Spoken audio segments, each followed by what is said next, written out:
Um, Let me start by sharing my screen. So, is my screen visible to all of you? Yes, Yes, ma'am. ma'am. Okay.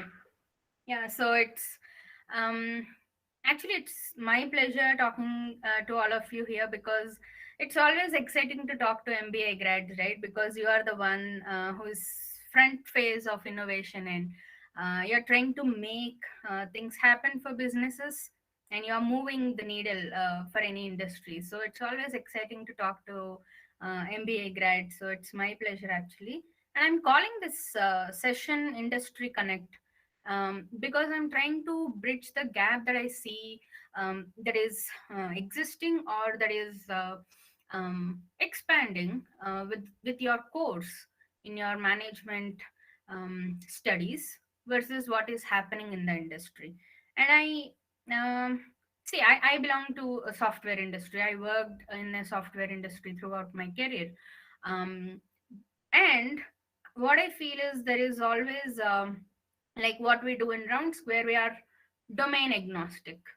So that means we are not dependent on any domain, and then we believe that tech is an enabler to make changes in any domain for that matter. So that's the reason I felt that, and I am trying to keep this session as relevant, um, or as general as possible, so that it can address um, various domains, and in whatever field you are in your specialization in your MBA, I felt that there should be something to take away in common for all of you. So I'm trying to keep this session um, very general, and then I'm trying to bridge the gap between what is happening in the tech industry versus what you learn in the course. So it is more like a bridge. You need both, but I'm expecting that this session will add to what you know already, and then to take you one step forward.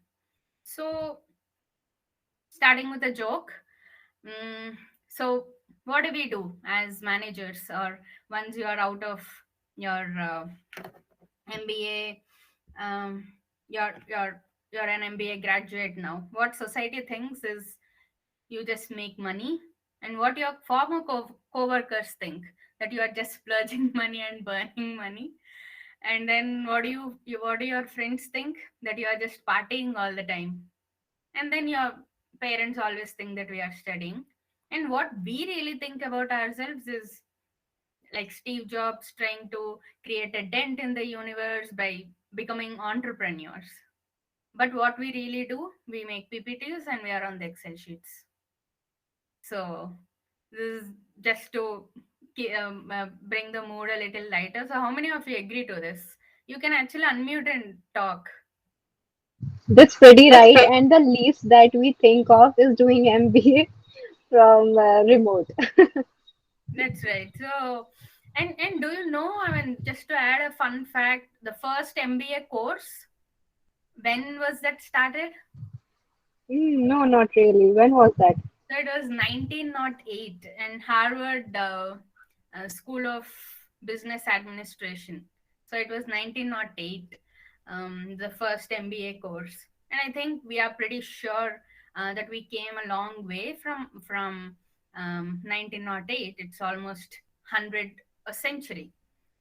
So what we really uh, uh, want to or aspire to do as managers or MBA grads after getting into an industry or after starting your careers is setting vision for the companies, setting strategies, driving innovation, um, setting up sales policies, and driving profits for your businesses, engaging your customers better, um, operational efficiency. So, in all fields of your in your work, whatever domain you belong to, you look at building good teams, improving efficiency of your operations, engaging your customers better, delivering good service to your customers. So, all of this is what you really do. But let us check facts, what really happens. So, this is a quick survey from Accenture 1,770 frontline, mid level, and executive level managers from 14 countries. And what did the report? That 54% of their tasks are filled with administrative coordination and control. And what really that you plan to do or aspire to do, like driving innovation or strategy, and then building world class teams and solving problems, it is only taking up a very less percentage of the actual tasks. Just imagine if a part of this 54% or all of this 54% gets automated, because it is just an administrative work, it is a mundane task. um, what really you could do is what you aspire to do, is what you could really work on. So let's get into, in the further presentation, let's get into how you could achieve it, and how tech is driving the change of the way we work. So, management and winds of change, how the evolution of management is going on. So, in the beginning of 1950s, the human resource movement, if there are any HR guys in the audience right now, so it started in 1950s, the human resource movement. So they are, I mean, the teams are working on productivity and people, setting up processes. And in 1970s, around that time, it was mostly strategic planning. So the SWOT analysis that you learned in your um, course, the growth share market, growth share matrix that you learned, they are all from 1970s. Then 1980s, it was competitive advantage. That is, there are some processes that are going to be introduced into our industry. Um, and then, I mean, if you have heard Six Sigma, Lean, total quality management, so all of that started around that time. So you're setting goals for, um, your organizations, and you're setting up processes to achieve those goals. So roughly, data collection started around that time, 1980s, 1990s. And then in 2000s is when, if you see, it's called big data, but it's mostly digitalization. So people were collecting data, and markets really blew up that time, because um, since the onset of globalization, um, there is there is no cap on to whom you can sell and what you can sell. So there is we are all fighting for the same pie, basically. So um, there are, practically, there are no limits to whom you can reach out. So you can produce anywhere in the world, you can sell it anywhere in the world, you can contact anybody in the world. So that's what globalization did, and everything changed after that. And then, that is when the data collection process, all of that took shape, because you're fighting for quality over quantity, because quantity is achieved. You have unlimited uh, uh, amount of market to reach to. But then quality is important. Who is buying, how much are they buying, how to optimize my process so that my profits are more. So all of that started in 2000s, around that time. And now what is basically happening is the onset of ai ml. So 2021, this is, and then we are talking about AI. So I need a few answers here on what is AI, and why should you, as MBA graduates, care about artificial intelligence. Can anybody quickly answer that?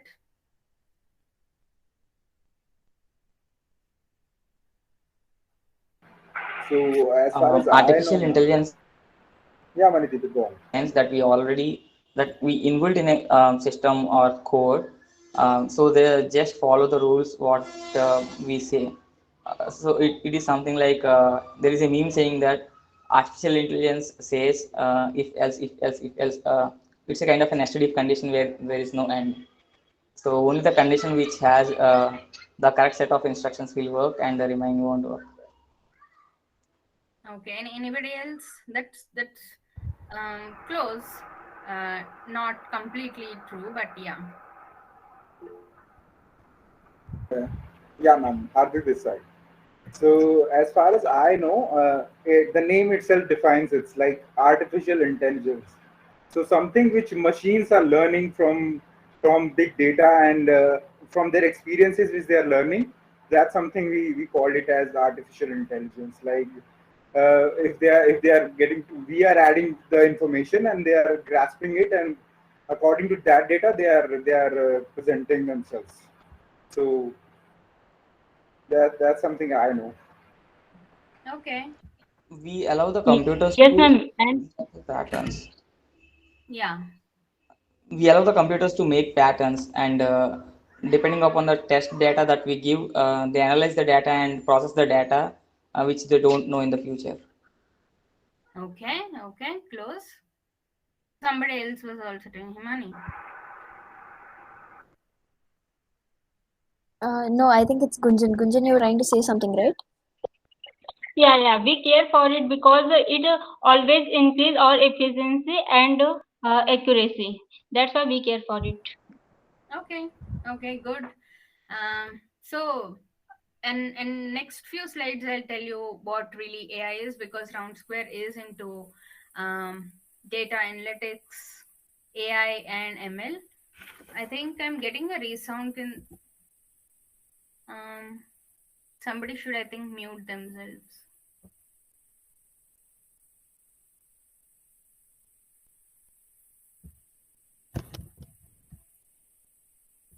Okay. So, I'll get in a minute on what AI is. But then, why should you care? Because 72% of business leaders regard AI as a business advantage. That is, they want to do certain activities in their organization. I'll come to what those activities are using artificial intelligence. And then, if that is going to give you edge over other organizations or other businesses, so that is why we care about AI, and we would want to know about artificial intelligence and what is the possibility of possibilities that exist on improving our business using artificial intelligence.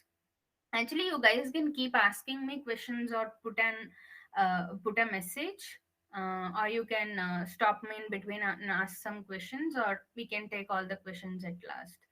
So I'll quickly tell you. I'm only going to cover you like three or four uh, quick use cases, and some of those, a couple of them are actually what we are doing on the ground in RoundSqr as well. So I'll quickly tell you those, and I'll try to relate to how, as MBA grads, you will be responsible for taking some of those decisions or driving such kind of initiatives in your organizations. So let's say I have a use case called behavior analysis.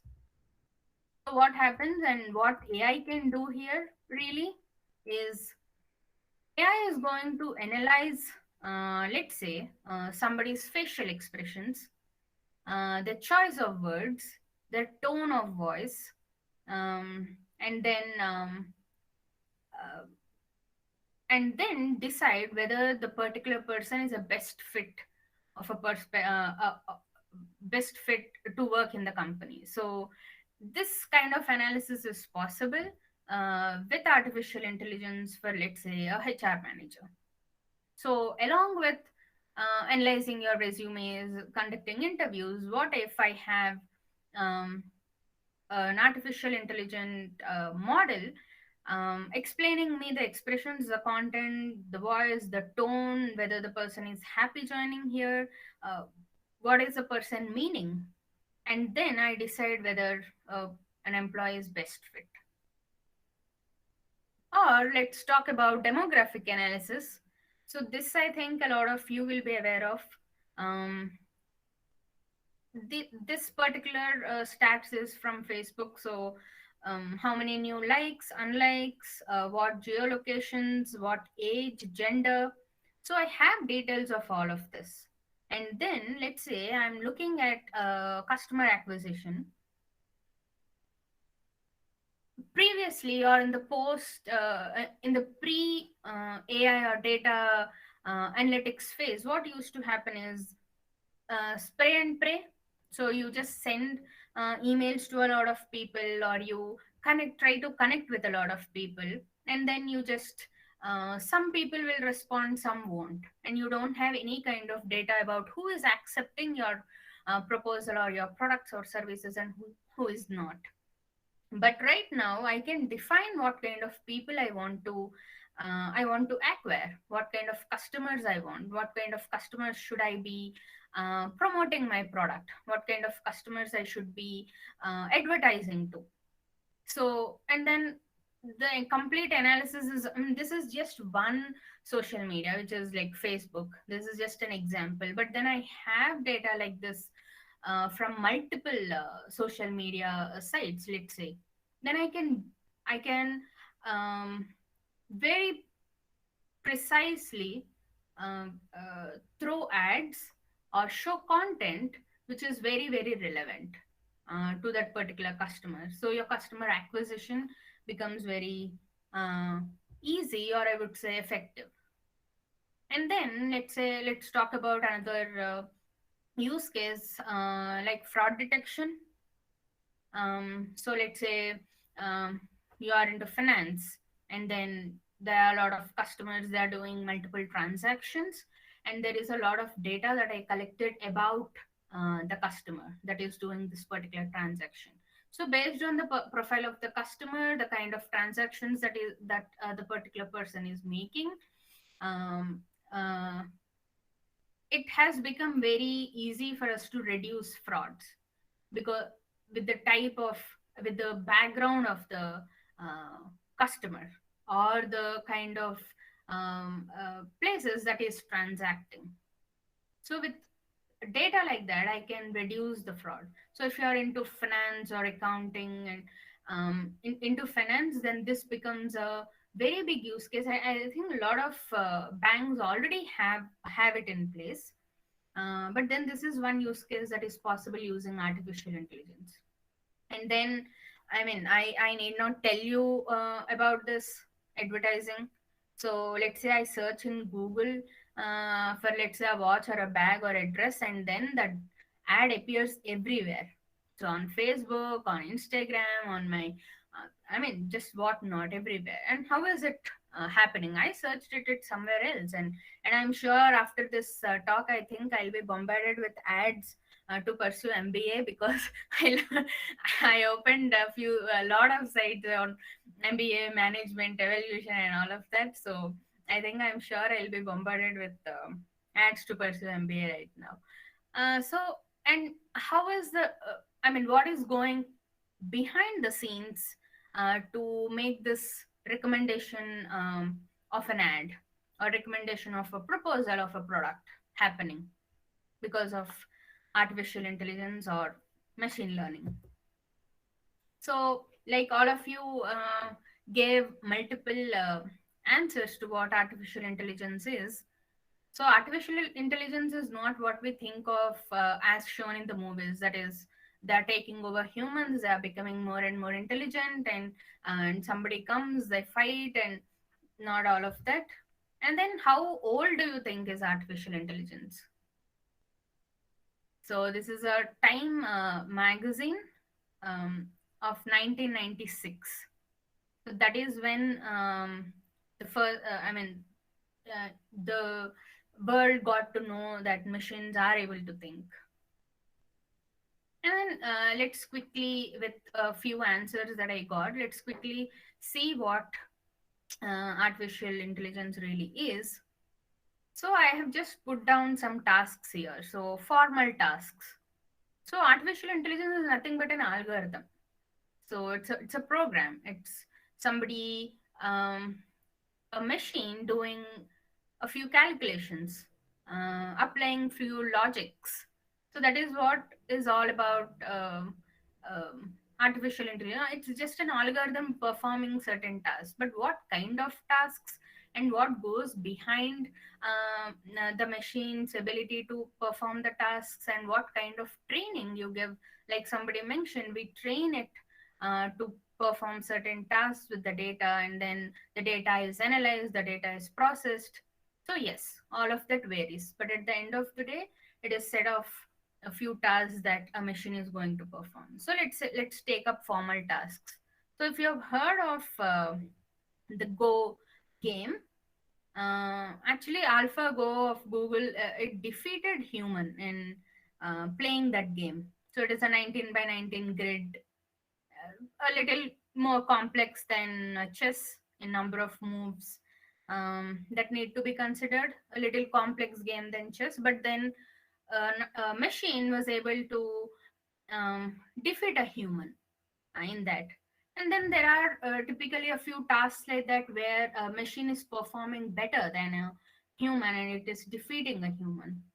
Those are all formal tasks. They have some mathematical, logical problems that the machine is able to solve. So the speed is really high, the processing power is really high for that logic, all of that. So solving puzzles and all of that. So the next level is the expert tasks. So you see hoardings all over high-tech city, assisted robotic surgery available in our hospitals. So what do you mean by assisted robotic surgery? That is, there are some expert tasks like performed by doctors, but then to increase the precision of, see exactly. I mean, if you ask a robot to put a dot, I mean it can, because the precision levels are really high. But then we would definitely need the guidance or the assistance of the doctor there. So, but a robot is able to, robot in the sense a machine, a robot. I mean, you can. It's a diverse term, a machine or a robot. So let's say a robot is able to perform a surgery with the guidance of a doctor. It's able to. It is on a computer hardware. So expert tasks along with the assistance, a robot is able to do, a machine is able to. But then where it lacks, or where the problem area is for a machine, is the mundane tasks, which are very, very normal, very easy for humans. So let's say there is a baby. The baby will start walking in a few months of being born. They'll be naturally learning how to speak, how to walk. But then to do an expert level task, they would need certain level of training. So that's the opposite of what a machine. So machine finds it very difficult to do the everyday tasks. So we have this famous mess up with one of the big airlines. So one of these guys, he mentioned that brilliant job. I traveled Kolkata, and then my luggage is in Hyderabad. What a brilliant service that you guys did. And what did the bot reply? It happened on Twitter. And the bot replied, "Oh, thank you. Glad that you are happy." So machines are still far away from identifying sarcasm. Um, say, what are very, very normal for humans, which are very mundane for humans, are still a little difficult for machines. But then, if there is a proper logic or mathematical problem which needs a lot of processing, the machine is able to do it really well. So we are still, I mean, right now it is happening. Hyper personalized emails, marketing people will know it well. So you'll be scheduling emails, right? um, all the, I mean, cold emails or whatever, you'll be scheduling them. And then what is the basic level that you do? Change the first name. Hi, and first name is automated, and automatic emails go, and once they reply, based on what they reply, there will be like multiple options, and an option will be sent. Everything is automated. You have automated cards available right now. But then, as I mentioned, there are still a little far off from machines taking over us. But then there is a good level of research that is going on there. So why am I talking about all of this to you? Because you will be the front face of um, implementing a lot of innovation, a lot of um, activities, or a lot of decision making in your companies, or in your specific domains that you go in. So that's the reason all of this discussion is happening. And then, for whatever I have described of what artificial intelligence can do, it's only the tip of the iceberg. And what happens behind the scenes is a lot. So the crux is the data. So that is where I'm going, and then I'll be explaining you what are the expectations of a manager in terms of the data. So yes, we agree that AI is going to give you an edge. AI is going to drive a lot of decisions in your companies. AI is going to help you innovate. AI is going to put you above a lot of other companies. But then what goes behind the scenes, or what goes inside, is the data. So you may, I mean, once you join the company, you start working with cross functional teams, right? So you'll be working with developers, you'll be facing customers, you will be talking to the stakeholders. All of that is fine. And you may even question the data scientist, asking them, why is it not possible? If Facebook is able to do it, why is it not possible for us? Why are we not able to do certain things? So your feeling is right, that is, you wanted to do something and some other big company is able to do, and why are we not able to do it? So the entire thing and the crux of it lies in the data. So um, so the gap that I see between the management and the data scientist is the data. So once you what I wanted you to understand here is, once you have clean data, you can produce clearer results. So, any process optimization, increasing effectiveness of your processes, or understanding your customers, um, customer obsession, customer service, customer engagement, any kind of efficiency that you want to bring in your teams that you are managing, everywhere you would need clean data. So, one big takeaway, if you have to understand from this particular session, is having um, the understanding the importance of clean data. So always look out for options to gather clean data for the improvement of your business. So usually, what kind of, you may ask right now, what kind of data are you talking about? Let's say you work with a customer facing some retail company, then maybe you would need some personal data, which we get from, see, right now one of your friends introduced me, and all of that is what I put on LinkedIn. So it is my personal data, and we are using it in certain situations, right? So that is personal data. So you'll be gathering personal data. Or let's say um, you will be gathering some web data. So the ads that I am talking about previously, so where did these companies get what I searched in Google? That is my web data. So that is, I searched for, let's say, a watch, or a dress, or some shoes. How is it appearing everywhere else? Because that is my web data that is getting shared. Or let's say I swipe my card somewhere, or I swipe so and so amount of money uh, through, let's say, Paytm. That is my transactional data. That is, I'm transacting with certain point of service, right? Or as in the picture you see, sensor data. You're working in a manufacturing industry, let's say. So you have temperature sensors, you have pressure sensors, um, I mean, whatnot, multiple sensors, vibration sensors. So there are multiple sensors that you can um, uh, insert into your machines, and then collect that data to know about that particular machine. So these are the, I mean, there are, you name it, there is a way we can pull data out of that particular system, right?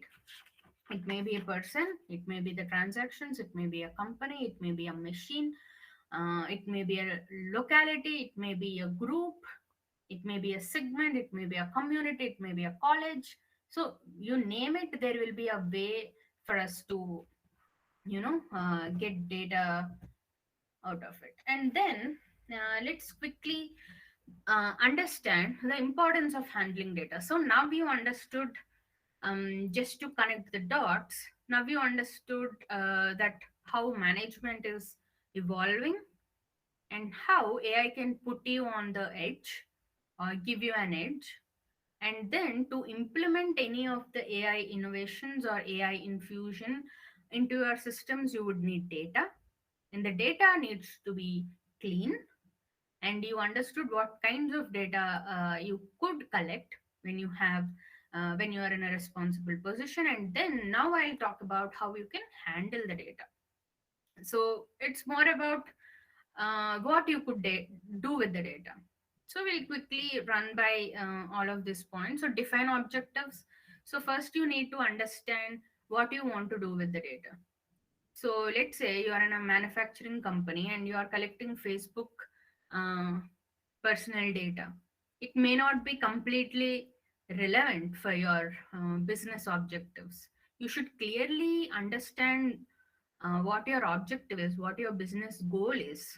And then, based on the goal, you should understand what kind of data is going to help you in analyzing or in reaching that goal. So, you gather data around that objective, then you analyze and understand, you find some unresolved questions, you find the data needed to solve these questions again, then you revisit, you present the data, you report the data or your findings or your conclusions after analyzing it, and then you again set your goals. So the cycle goes on. And then what is this thing of guard against biases? So there are some, we should be really responsible of what kind of data we are gathering. You should I mean all the data should be bias free, that is um, so there is a popular you meme guys. So there's a popular meme, no? It says you can torture the data, hit it hard, and any result you want, you will get it out of it. So you are not dependent on the data to give you conclusions. You are just beating up the data to give you the conclusions that you want. So that is not how we proceed with the data. So we want to be bias free or fair in collecting the data or processing. You will take all necessary permissions. So there is general data protection regulations. So you'll be using all of that. You will be taking enough permissions from the users. All of that also should be taken care when you're handling data. So this particular point which I wanted to mention is for you to understand that once you have data, that is not the end of it. You will not be giving the data over to your data scientists to build some artificial intelligent machine learning models. So you should be doing a lot more analysis around it to define your business goals, what your business needs. And then data and decision making. So once you have the data, you have analyzed the data. Once you have set your objectives, so we can use data for multiple steps. So descriptive analytics, what happened? You are just trying to understand a situation or understand a problem, or why did it happen? Diagnostic analytics, that is, you are trying to understand the reason behind why certain things happen. Then predictive analytics is predicting the future. So now you have the data, you know why certain situations are happening, and you know uh, certain factors which are causing a particular result, so that in future, if you do 1 2 3 steps, this is what can happen. You are going to predict, um, you are going to prescribe the action items using your data analysis, so that you can get desired outcomes or desired results of your business. So you can use data, and again, if you could connect the dots here, why would I be talking about data and decision making to you? Because MBA grads, So we are managers. We are going to use decision making a lot. You are going to take multiple decisions on various aspects of your business, and then I would want you to understand um, where you stand as an organization, and how you could use data to make certain decisions or to progress in getting better results for your organization. So if there is a few takeaways um, that I would want you to take away from this particular session is define right objectives. So if you are in a very responsible position in your organization, in your company, define your objectives. Don't be vague. Define your hypothesis on what you want your data to solve, and then be responsible, right, and obsessed while collecting the data. So, as I mentioned, uh, don't collect irrelevant data, collect the right data, and then collect it in a right way. That is whether you set processes up in your organizations to um, set some standards, set some processes, learn about setting standards in your company to collect better data, and then keep your antennas up to look for AI infusion to solve problems. So, practically, there is no industry that I've seen right now which is not using AI to solve their problems. So, there's practically any problem we can solve if we just have enough data. We have historic data. We are going to analyze what happened in the past. We have the present data. We are able to analyze the situations. We are able to analyze competition. We are able to analyze markets, your customers, your employees, the people. We are able to analyze anything and everything um, to solve our problems. So problems are usually the effectiveness of your processes, the efficiency of how your solutions are getting delivered, how well your customers are engaged. So any kind of problem, um, there is an element of artificial intelligence or machine learning that can be infused. So just keep your antennas up to look for AI infusion in your companies to solve problems. Um, so yeah, I'm open up now for questions.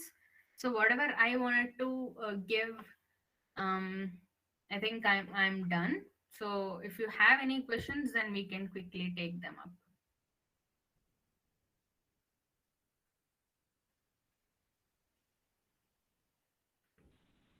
What is the difference between artificial intelligence and machine learning?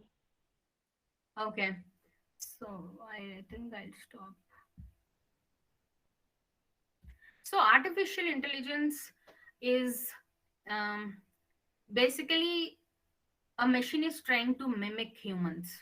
So that is artificial intelligence. And as the name suggests, it's an intelligence. That is, the machine is going to suggest you, like some of your friends mentioned when I asked what AI is, the machine is going to suggest you um, a decision, what to do next. Or the machine is going to tell you what you don't know, basically. So if um, I don't know something because the data is vast, so I'm not analyzed it properly as a human. But since the machine has a capability, a processing capability, machine is able to analyze it and tell me certain things which I don't know. So it is applying its intelligence by taking in inputs of the data that I have trained it on. So that is artificial intelligence. Machine learning is one step below artificial intelligence. So there is nothing so intelligent about a machine learning. So machine learning is mostly automating all your mundane activities. So it is high um, processing high amounts of data, which is really difficult or impossible for a human because of the vastness, but a machine will be able to do it because of the processing capabilities. But then it is not going to tell me anything that I don't know. So It is one step below artificial intelligence, and most of the world, like 90 to 95% of AI that you see outside is only machine learning. So there is very less artificial intelligence right now. So artificial intelligence really is about decision making by the machine. So like the self drive cars. So if there is a, so there's this famous problem, right? So um, you have a dog and a human, and then if it's a self-driving car, if I am driving, so based on my preferences, I will make a decision whether to hit a dog or a human, based on my mind or my mindset or my beliefs. But then how are you going to train a machine on it, or how are you making a machine decide whom to hit? So we are relying on the machine to make certain decisions. That is artificial intelligence. So we are not close to making that happen yet. So 95 to 97% of all the problems are met by machine learning itself. Yes, ma'am, got it. Thank you. So, ma'am, artificial intelligence is one step more than the machine learning. We can say this, right? Yes, machine learning is more about automating a lot of stuff, high processing activities of the data, so which are very difficult or uh, for a human, because of the processing capabilities of a machine will be able to do. Thank you, ma'am. Ma'am, nowadays there's a word called Industry 4.0 and Industry 5.0, where people speak of robotic process automation. In Right. every process that they work, people make it automatic. They want the flows to run on their own and generate reports every day. Um, is every company that is looking into it, because that is a same work that goes on every day, but not with new skills or the creativity involved in it.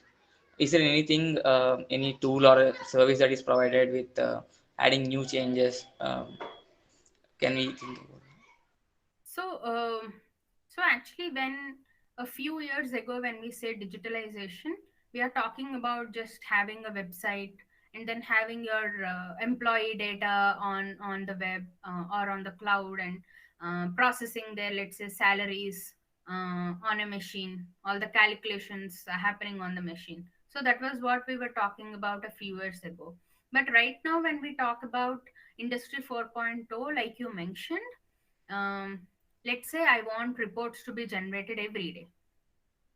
um, so Facebook is a great example again. So let's say I change my, so as a person, let's say today I started liking a particular musician, or a particular kind of food, or a particular kind of belief. Let's say I turned um, uh, all of that are recorded on, let's say, Facebook. So my profile on Facebook changed.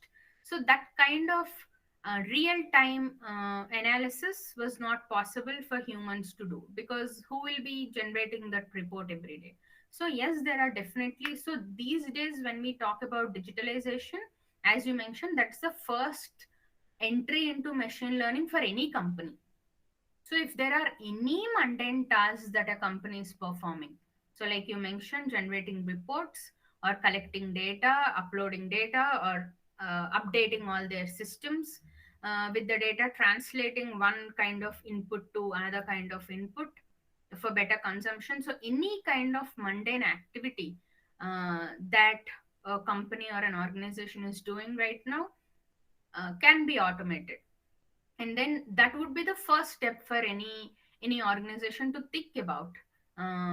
Yes, so robotic process automation is, I can say, the first step for any organization if they are venturing out into uh, or they want to innovate using ML. So that would be their first step.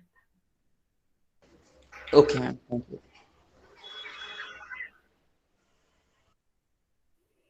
So, ma'am, I have a question. So, recently I have been going through many terms which are interesting and new to me, like cultural analytics and public policy analytics. I'm wondering how the presence of people from diverse academic backgrounds. So basically, I my undergraduate degree is in English literature. So how will the presence of people from diverse academic background be an advantage or disadvantage to the field of business analytics? Okay, so that's um, an interesting. So, business analytics as such is a set of tools maybe for you to analyze the data. So, as I mentioned, there is data coming in from different sources.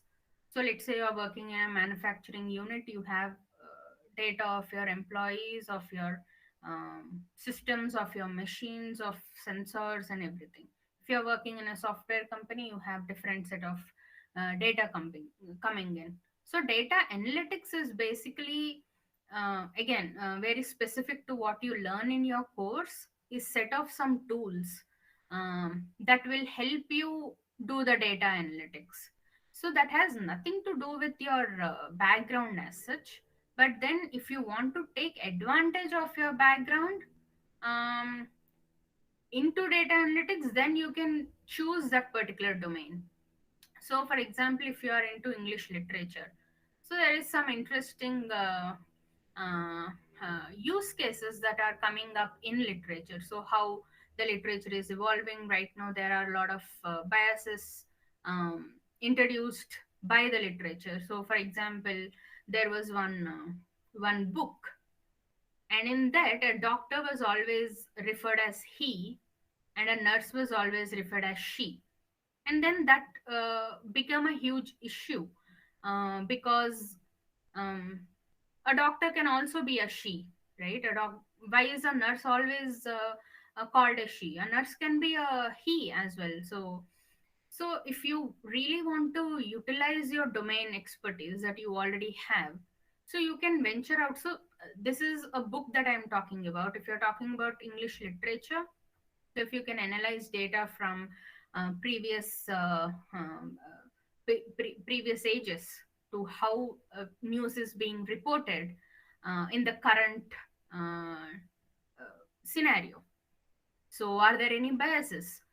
Is some news article always biased or leaning towards a particular, like you mentioned, political analytics? So, is it leaning towards any particular political agenda or any particular, what do you say, narrative?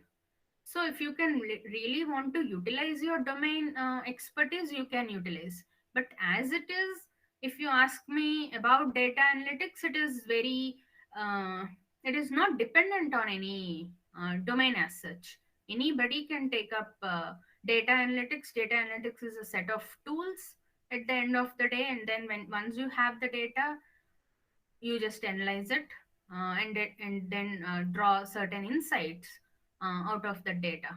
So I don't see that as a disadvantage, your domain becoming a disadvantage to it, because once you're an MBA, I feel it becomes uh, a level playing for you. So it doesn't matter what your background is, you can start like fresh. You are equal to anybody for that matter. But if you want to use your domain, then it's up to you. You can definitely go into your domain.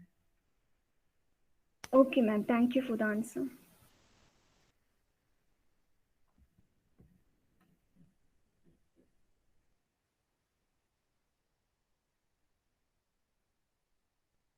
So there. Hi, ma'am. Happy this side. So, as we are talking about the future prospects of artificial intelligence, so we generally have this debate that machines will take over humans and more jobs will be done by machines and everything. But as we discussed this also, that we need that human filter to work any process, whether it's flying an automated airplane, we need pilots, and whether to send an email also, if there are suggestions, we a human chooses which suggestions to go on. So what do you think will be the future prospects in jobs and everything? So I want to know your point of view about this. Okay. So as I mentioned in the PPT as well, so my view would be there is we are still very far from machines taking over the jobs or the job market. So let's say, and there would be human intervention uh, at various phases.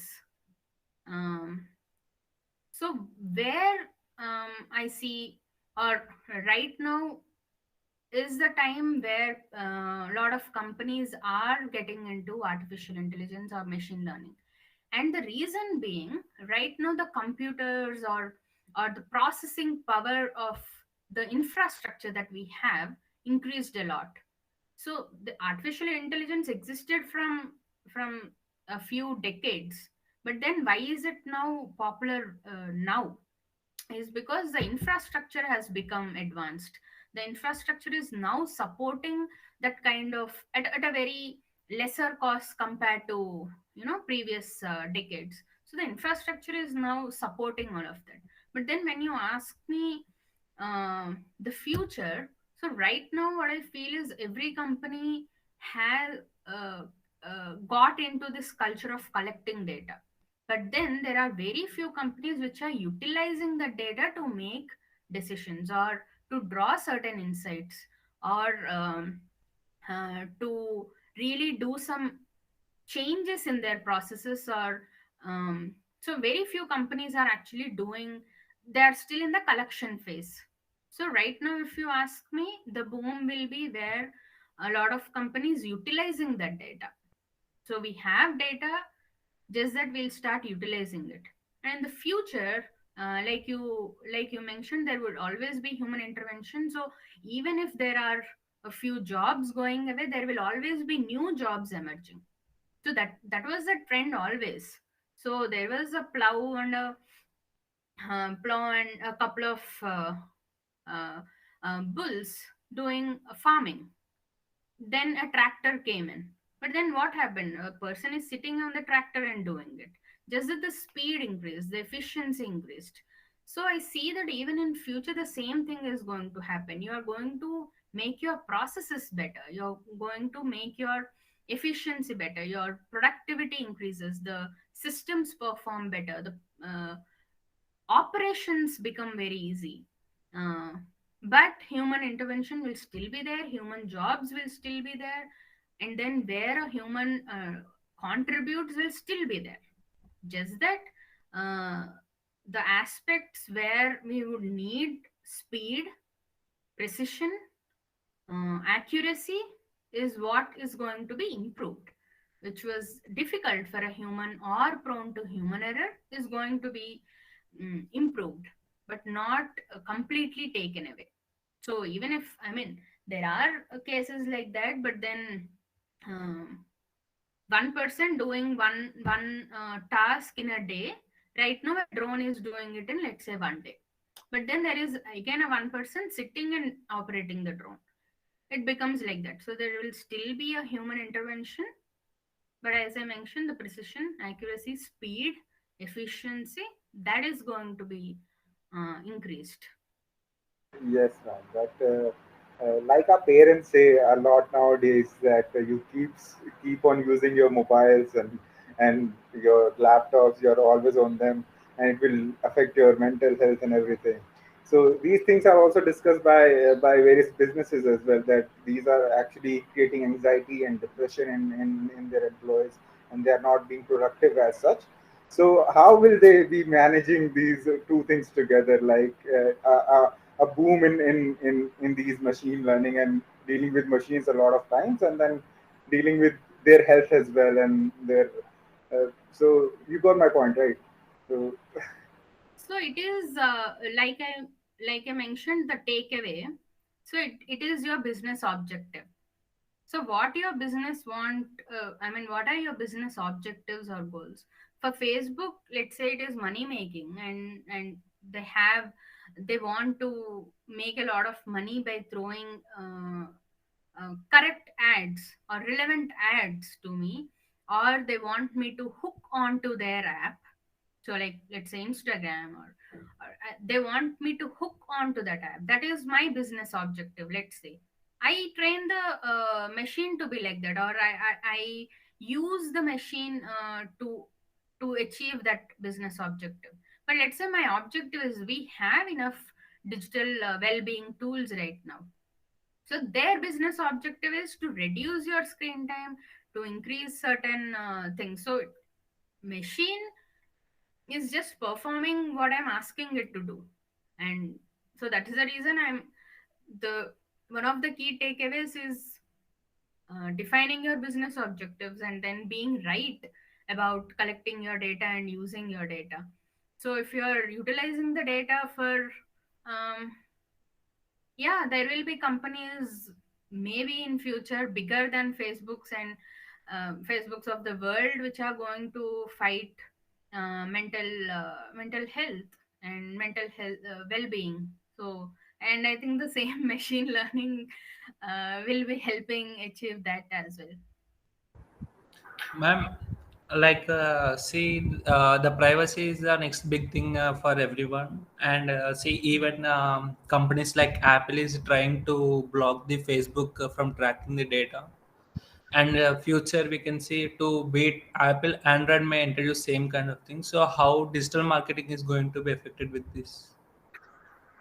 Um, So, yes, that's a very interesting question. So, right now, digital marketing is completely driven by your Facebook or um, uh, because Twitter, it's very easy and it's very easily available. Google Analytics, Facebook, Twitter, or few information that the data that you're getting from these social media sites.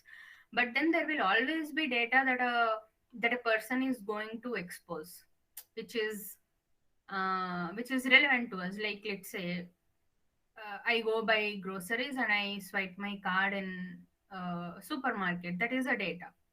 So obviously, the data will be reduced, and there will be new strategies emerging. So right now it is Facebook, and just because it is easily available. So once that gets starting to get blocked, there will still be some web page data. There will still be my name, my gender, my age, my location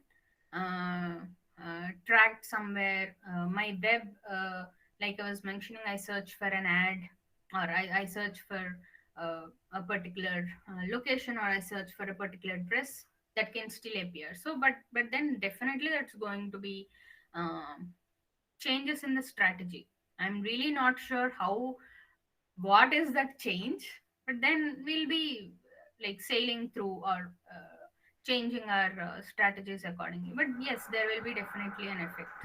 like do you think this decentralized technology can take this problem, like blockchain or everything? um I wouldn't completely say it would take away, but then yes, it will definitely have an impact. Because if you say data privacy and having data stored in blockchain, and everything is ledgered or everything is tracked in the blockchain, everything is decentralized, so you have your data and you have complete control of how much you want to expose, what kind of data you want to expose. So it only means that you want to be contacted that less. So I think it is still with the customer to decide how much I want to, expose about my data, and then get relevant information. So yeah, decentralization definitely impacts that, right? Because right now data is available everywhere, anywhere. Even I can just open a website and start throwing ads in Facebook for relevant people. Let's say that is blocked, definitely I'll not have access to. um, uh, so there will maybe the days will come where you'll still spray and pray, but then that is when you start, um, what do you say, taking permissions to get access to your data. So maybe you should give me, so the blockchain, like you used, you have certain data of yours logged with you, and then you are giving access to me, access to that data to me, only me and not everybody else, and then I can use it to still contact you. So there will be more of permissions more of granting uh, um, all of, I mean, that processes will start. Okay, ma'am. Thank you. Ma'am, nowadays we can see that the data that we are having is very minimal. To be frank, like only part of our work is being tracked by the computers or the machines that we are having. We have seen recently in Spain that they are trying to insert the tracking chips into youngsters' body so that they track each and everything that they are doing. So if that comes, we really need supercomputers to analyze those data. And because, as you said, clean data is something that is very important for a successful output, right? So that will have lots and lots of data that we have to clean. So I think it will be going to impact the environment in a very big way. Uh, am I Again, right? like I mentioned, what you mentioned is really true. And all of that again boils down to your business objective and environment, as you mentioned. So right now, this Amazon, they have their data center inside an ocean because they wanted to control um, uh, the energy that is getting generated, the heat, or um, um, to conserve that, or to make it more efficient. It is efficient underwater than on the land. So yes, again, if my business objective is, I think, even, I mean, as we, it has become more like a discussion right now, because there are, you are asking me a few questions which are there in hands of the government. So let's say even the government will start making certain policies of how you can handle your data centers, how much data can you process per, let's say, per given time, how much amount of data can you process. So maybe there will be rules coming around, like Satya was mentioning, around privacy, around security, inserting chips inside youngsters, and one country may not be okay with that. So if environment is my business objective, then I'll be taking action towards that. if if a safety of, let's say, my youngsters is my goal, then maybe I'll be okay with inserting chips inside youngsters. So it is again completely dependent on, so like right now China doesn't have Google only, Google, Facebook, and all of that. So as a country, it is their decision to not expose their people's data to outside the world. So it is more like, again, the government's interest on what they want, how much do they want to go to utilize the data, and what form they want to utilize the data. So it is completely dependent on the objectives again. So based on that, the next steps would be there. So I think at the end of the day, what's going to happen is, um, in I mean, new innovations will be introduced for the company. So there will be new regulations. So there will be some a lot of legal or the law or some acts would be coming up of how you want to process your data, how you want to collect your data. And there will be like, some of you were mentioning, so there will be mental health, let's say, is my focus. There will be different kind of um, rules that will be coming around, and then the next course will be decided based on that. So it's like a huge flow chart, right? Based Yes, on ma'am. what I want is what my next step is going to be. And then there's always innovation. I mean, huge amount of research, huge amount of money that is being spent on research in this particular area. So yeah, we should wait and watch on what's going to happen. Okay, thanks. Hi, ma'am. Hi, hi. Yeah, as per your understanding and knowledge, like what do you think are the places where the MBA students can fit in this data world? Yes, as I mentioned, since you will be managers and somebody who will be in the front facing of your customers, so you will be responsible for customer engagement or operational efficiency, handling operations or some financial So some decision making process of the entire system. So usually management graduates go into managerial positions, so you are going to make certain decisions to improve certain processes, improve efficiencies, improve your customer service, customer engagement. So um, as I mentioned in the PPT as well, once you have uh, right data, right business objective, you can use the data to make these decisions. As I mentioned, the descriptive, prescriptive, that uh, that improvement. So you can use the data to make right decisions in your organization. So it doesn't matter which industry you belong to or which domain you are working on, but then there is definitely data analytics is going to um, help you in taking better decisions and move towards your goal faster. Yes, got it, ma'am. Thank you.